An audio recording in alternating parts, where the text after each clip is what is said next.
If we look at our console report that we just run, we can see that after all we get all our tests, we have this area here, which is an added section at the very bottom.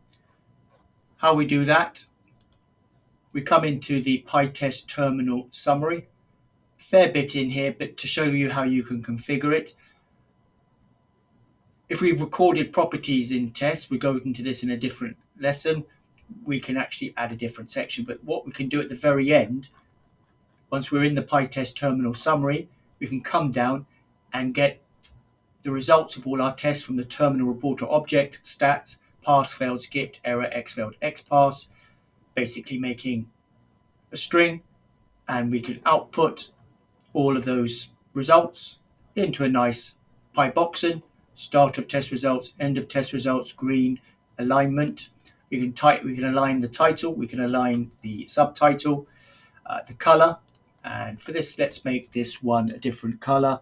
Let's make this blue. We can change the padding. We're going to make it 3.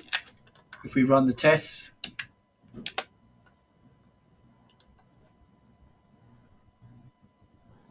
there we see greater padding. We can see a color change here at the bottom for the test results there. Let's go back into the conftest.py file. And you can see we can also introduce rich in these strings as well. The blue is the default there. If we take this out, and we could make this one red, that would come up as red. Very powerful, those two libraries. There we go. So that's how you can add something at the very end of your test report, going into the PyTest terminal summary.